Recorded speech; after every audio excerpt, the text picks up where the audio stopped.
Fani Kayode said Nigeria is ready for the American military. Well, leave that thing. You don't trust on the military armament of your country. Hold on. Please, not everybody I thought you should listen. Your country are not taking care of a terrorist and his boss is American that you want to praise.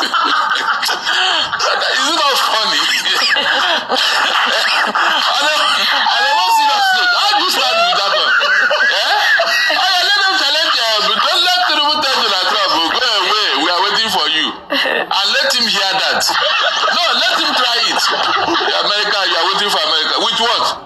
With the weapon you bought from them, Abi? No, with the weapon you bought from them. That was the former aviation minister. But they bought weapon from America.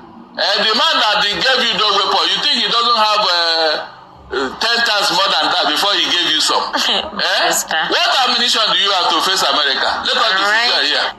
Fani Kayode said Nigeria is ready for the American military. Well, they know what they are doing. They cannot deceive us again. In the first place, who told you not to educate your people? Was it me? Nigeria had independence in 1960. All of us were here. You decided to choose whatever you want to choose. And now you want to blame us for your problem. Do you not have the capacity to give your people free education like Awolowo? The Igbos never had any free education. So, why are you not telling us that if you left them uneducated? I don't get it. You don't feel that you have this entitlement mentality. Is it our fault that this is not happening in your area? You people should go home and think. Yes, you created this problem. Don't run away from it. Why are they spreading all over Nigeria? Why are they spreading? Okay, let me ask you. Do you think there are no kidnappers and criminals in the southeast or the southwest? Sir, if what is going on in the southeast is the same thing that's going in the north, in fact, it's like there will be peace in Nigeria. All right. Thank you very much. There will be peace in Nigeria.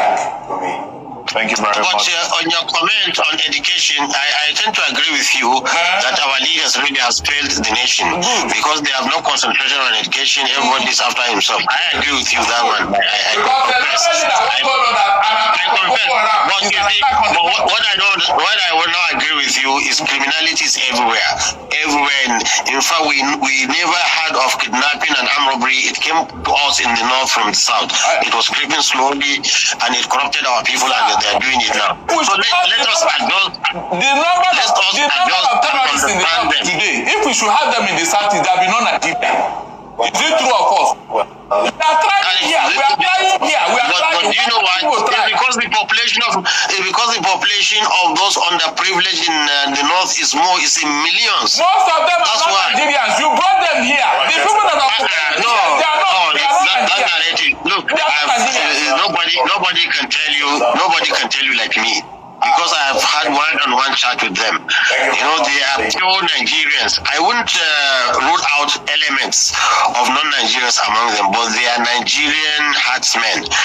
And one thing I want to make you understand is that, you see, the north, with this large population of really uneducated people, really is becoming a national.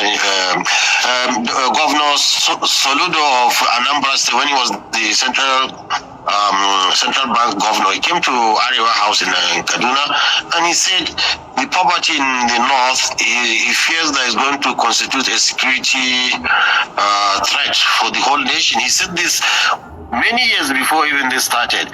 So you see, we have to improve the economic situation and education and everything. Then this is the way to go about it. But if you see you want to do it violently, you want somebody to come and massacre people, that will not work. That will not work. Christians before, unfortunately for him, General Gawan was a Christian and his deputy was a Christian.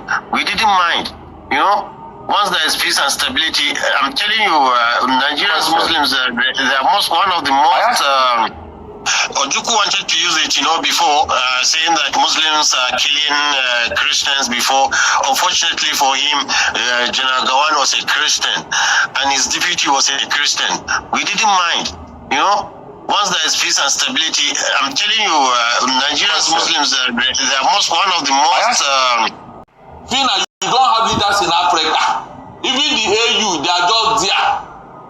Is it not AU that's supposed to come out and say, no, Donald Trump, keep your people, that throne, they grow in your people, they are your people. They came into your country. If you deal with, take them to where they came from, not Africa. But they cannot because all of them have compromised. They have all compromised, they cannot talk. You see what I'm saying? They just drop crumbs on their table and they will rush in for it. Can't you see how one country called Japan called an entire continent of African leaders to come and discuss African problem in Japan? Barrister, that particular summit, they do change it, they do shift or rotate it. They rotate it, every 3 years. The last person that hosted, or the last country that hosted that particular TCAD 8 was Tunisia. Okay, before fine. now, it has to get to. Please, I'm asking. Hold on. Good. Thank God you raised that issue.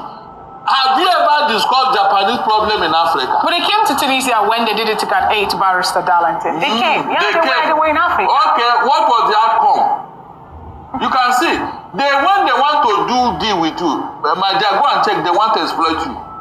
They want to exploit you. All this meeting, all this organization, all these conferences for African, have you yielded any fruit?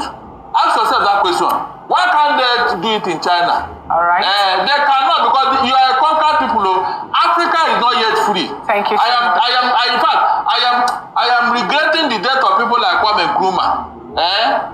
All those African leaders in the 70s and 60s, in the 60s and 50s, who were patriotic enough to stand up against the white man, they have all gone. What we have now is the chaff of African some leaders. persons will also say that if they had laid a strong legacy, people would not be able to overturn it. Barrister, we're pressed for time. They did. It's just that these people that came now, I don't know the kind of human beings they are. I don't think they're African. Maybe they are people that they gave back to somewhere and they came into Africa and hijacked leadership. Interesting point, Barrister Darlington. Thank you so much for being part of today's African News. When Jubril Aminu was Minister of Education, this same idea of nomadic education came up. Babangida asked the man, where will you get money to fund it? Jubril Aminu told him that he should not worry. What did he do? All the grants given to federal university, he yanked it off to fund the nomadic education. And he told us the benefit, this and that, all this one, they will know how to rear their cattle. At the end of the day, up to today, we didn't see the result of that wastefulness. We didn't see any nomadic education. We didn't see the result of that money that we spent. And now our universities have no longer been giving grants. You can see what I'm telling you. There are things that these people want, and unless you go through that, they will not listen to you. Everybody have tried it. Buhari tried it when they booted the idea of franchise. Did they listen to him? People have said it now. Except the government is intentional and said this must happen. Buhari never mentioned ranching. You said? Buhari never mentioned. He did. No, he didn't. He did. What did he? What Buhari mentioned was grazing routes. No. When Ruga failed, he started with grazing routes. And he also brought back failed. He started with livestock. Yes. The first thing in 2016. Buhari came in 2015. 2016, in our national budget, Buhari included 940 million naira for Fulani herdsmen business. All of us raised our alarm. That was no ranching now. I'm coming. When we raised our alarm, we said, this is a private business. What is it for? He said, no, so that he can build ranches and then this farmer header class will stop. We said, okay, if that will bring peace, no problem. Until Buhari left, did you see one single ranch anywhere he built for anybody? Rather, at the end of that 2016, we saw Fulani herdsmen carrying gun, AK-47. And we asked, when did all this one start? Where did they get the gun? Who bought it for them? Because from the look of those people, they don't have money to go. That's why when people went outside to go and price AK-47. And we now say, how can this particular person who is wearing cattle go and buy this kind of gun with this kind of money? That means they are not the one that bought it. So where did they get the money? Buhari said that. Did you see him build one ranch? I said one like this. So you mean all the past government, all of them, they are not aware of how to solve this problem. They don't know. Now what I'm saying, I don't see want to go and Dubai. In Brazil, go and watch. It will not fly. As long as you are not taking care of the home front, you don't expect Brazilians to come and tell you what to do here. After talking, they will go back. The Fulanis will continue what they are doing. Moses, that was a good idea in Botswana. All right, wonderful people. Welcome back to this wonderful channel where we'll bring you back-to-back update and information as the hot. In case you have not joined our social media handle, what are you waiting for? Kindly go ahead and subscribe, like, comment, share, and also remember to on your notification button so that whenever our news drop, you will be the first. We'll collect them. All right, I see the odds for the that video, all the videos you've watched, you know what is bringing up this issue is the issue of what Donald Trump said. Oh, Donald Trump will and a lot of things started coming out. People are spilling a lot of beans, how the Fulanis came and the rest of them, the origin. So there are even there was even this woman that called one governor in one state like that, I think in Borno or something like that. And everybody started talking. The woman said the governor used them as his thugs. At a point in time, things started getting out of hand. The government could not control them and the rest of them. That's how the spread of the thing started.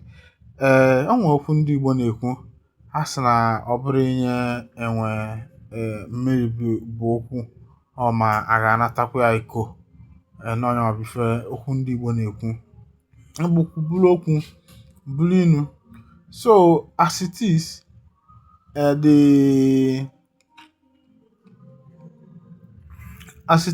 the government that usually use thugs is also the same thing that is similar to the same thing that is actually happening now in Southeast. After the government have used thugs, you see them turning to something else because they have tested that kind of life of ruggedity, see how money comes easy and the rest of them, and they felt that if you are taking them away from that kind of life, it means that you are closing their source of income. And an armed robber or terrorist does not negotiate with the government.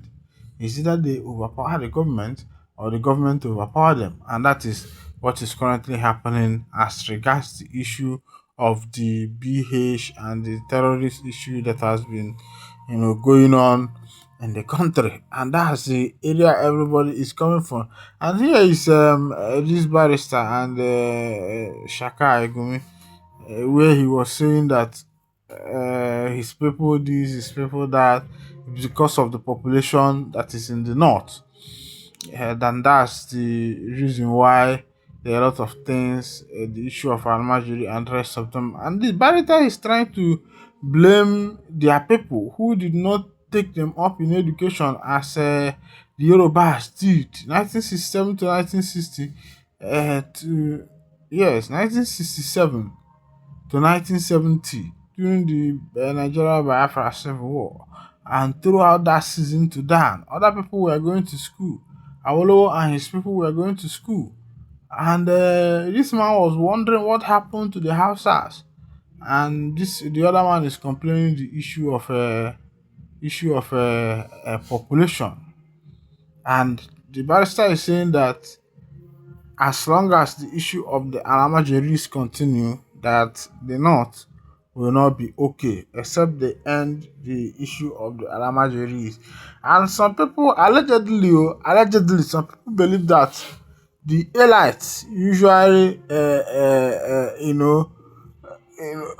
their hands are in this issue of the Alamajeris. They don't want it to open because if the Alamajeris happens to end, that means that there will be no people that will be like touts for them that can do, at their bidding, people who can carry gun for them. That's why they decided that at that part, Alamajeris will not end. And if you look at it from the other end, if you give birth to children, it is your responsibility to take care of the children, work out for their school fees and the rest of them. Even if in government establishment, except the government says it's free education. Even if the government says it's free education, if you are living at a far distance, you still have to pay your transportation and other little view that across to it. All right, this is where I've wound down the curtain. And if this is your first time of joining us, kindly go ahead and subscribe, like, comment, and share. Thank you.